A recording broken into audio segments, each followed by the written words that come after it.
Auzubillahiminash-shaytanir-rajim. Bismillahir-rahmanir-rahim. Dear students, it is class 12th and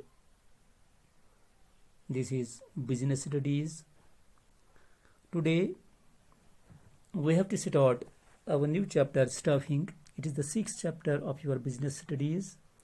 But before starting our new chapter, let us know some terms, rather two terms relating to the organizing chapter. First is span of control. What is the span of control? Span of control, just when we talked about the organizing after departmentalization, just dividing our organization into different departments, it is needed to define the number of subordinates needed to be managed by a manager. So after departmentalization, every department has a manager, and a manager has to define that how many subordinates are under his supervision, under his control. This is known as span of control. Span of control means the jurisdiction of control. Amount of subordinates which are under the control of a particular person, a particular manager. And at the same time, this span of control means who will report to whom. It means who is answerable before whom, who has to submit the report before whom. So who is the subordinate and who is the manager, it must be clear. So this falls under the purview of span of control. So span of control, it means define the number of subordinates under a manager, which are to be managed by a manager, and at the same time to know that who will report to whom, who is answerable before whom. This is known as span of control. इस span of control का मतलब है कि एक manager के मातहत कितने लोग हैं जिनको उससे मैनेज करना है, और उसके साथ साथ स्पेन ऑफ कंट्रोल में ये भी आता है कि कौन लोग किसके मातहत है, किसको एक इंसान जो है, एक सबऑर्डिनेट जो है, वो किसके सामने जवाबदेह है. This is known as span of control.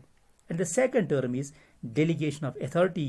You students already know that the process of entrusting authority and responsibility to one's subordinate, it is known as delegation of authority.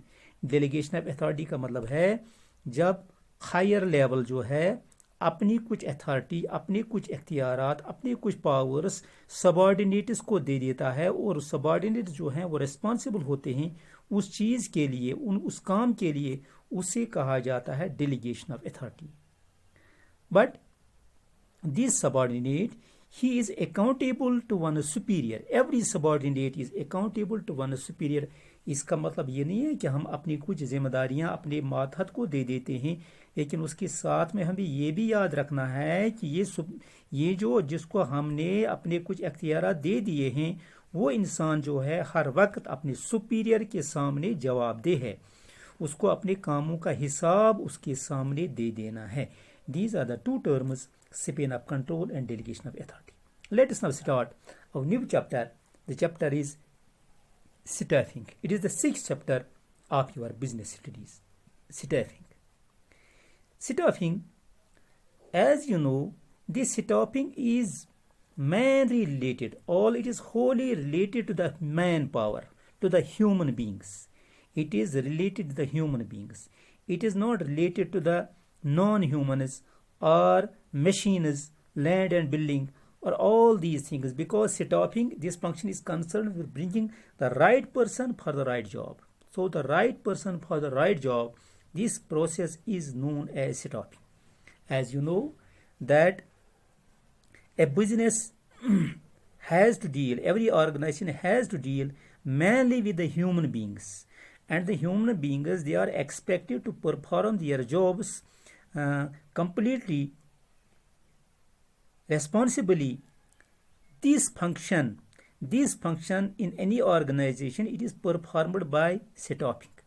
So staff, it is mainly, it is related wholly and solely, it is related to the human beings, and this function is one of the important functions of any organization.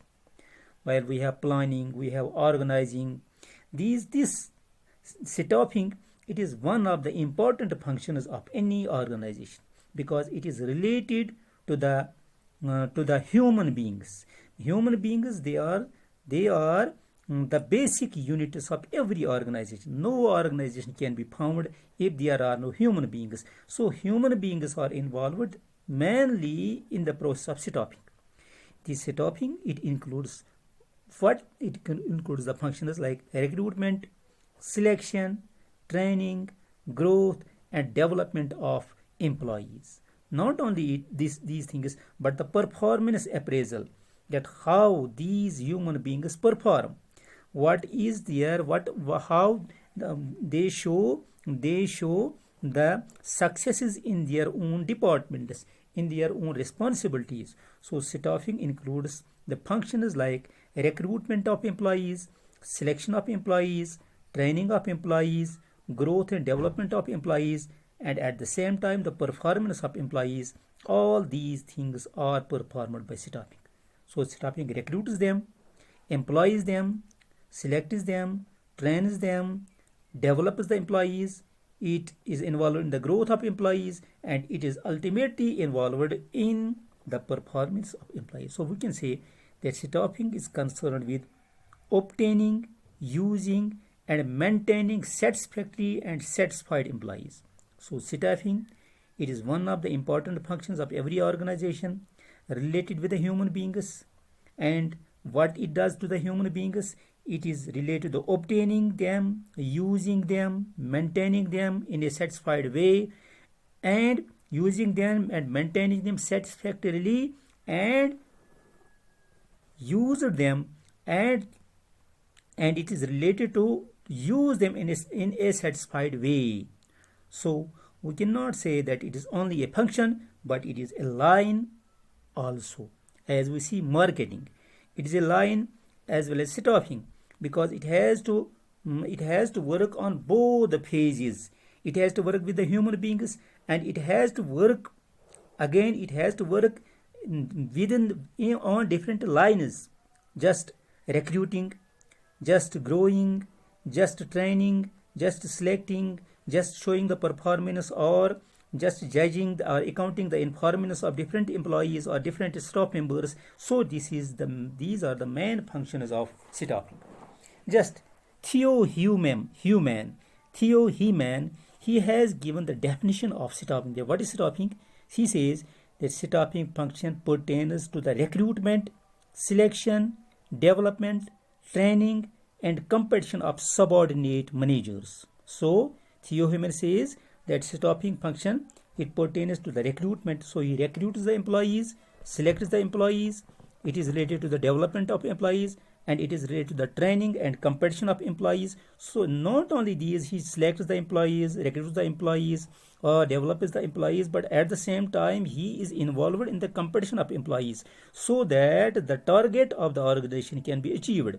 If the main focus is the target of the organization, and the target cannot be achieved unless there is a sense of competition among the employees.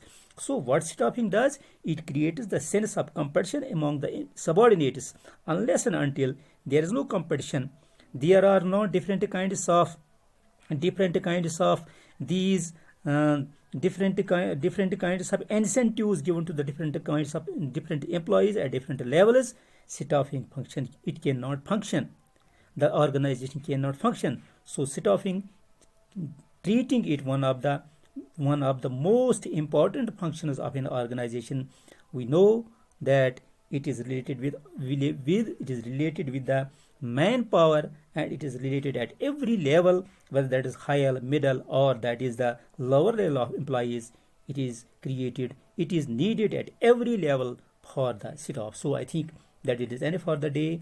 Just we have discussed two terms, that is span of control and delegation of authority. It was our last chapter, that was organizing, and in this chapter staffing, we knew the meaning and the definition of staffing. This is enough for the day. Thanks.